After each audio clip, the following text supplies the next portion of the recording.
to you the basic characteristics of human nature are such that we'll be okay if the incentives are okay.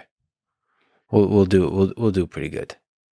I'm worried about the asymmetries that, it's easier to break things than to fix them. It's easier to light a fire than to put it out. And I do worry that, as technology gets more and more powerful, it becomes easier for the minority who wants to screw things up to effectively screw things up for everybody, right? So it's easier. It's like 1,000 years ago, it was simply impossible for one person to derange the lives of millions, much less billions.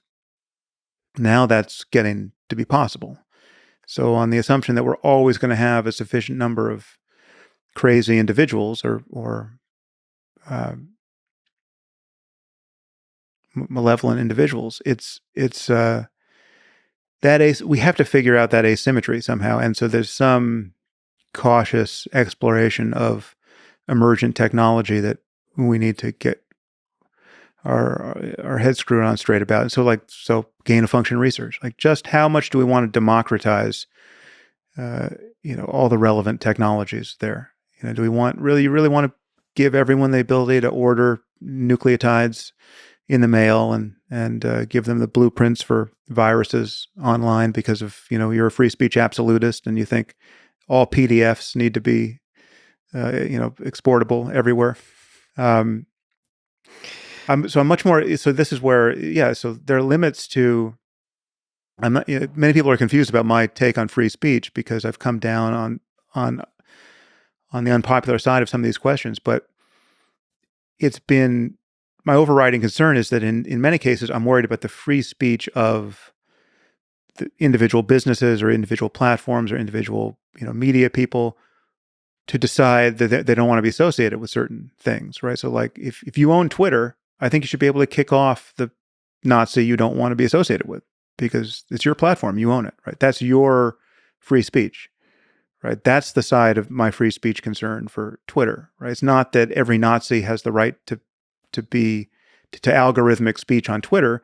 I think if you own Twitter, whether it's just Elon or, in the world where it wasn't Elon, just the people who own Twitter, and the board and the shareholders and the employees, these people should be free to decide what they want to promote or not. They're I view them as publishers more than as platforms in the end. And, that has other implications, but I do worry about this problem of misinformation and algorithmically and otherwise, supercharged misinformation.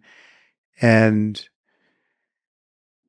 I do think we're at a bottleneck now. I mean, I guess it could be the hubris of every present generation to think that their moment is especially important. But I do think with the emergence of these technologies, we're at some kind of bottleneck where we really have to figure out how to get this right. And if we do get this right, if we figure out how to not drive ourselves crazy by giving people access to all possible information and misinformation at all times, I think, we could, there's no limit to how happily we could collaborate with billions of creative, fulfilled people. It's just... And trillions of robots. Some of them sex robots, but that's another topic. Robots that are running the right algorithm, whatever that algorithm is.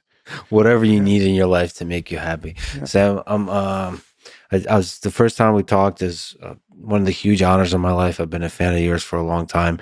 The few times you were respectful but critical to me means the world. And thank you so much for helping me and caring enough about the world and for everything you do. But I should say that the few of us that try to put love in the world on Twitter miss you on Twitter, but enjoy yourselves. Don't break anything, kids. Have a good party without me. Thanks so much. Very, very happy to do this. Thanks for the invitation. Thank you. Great to see you again.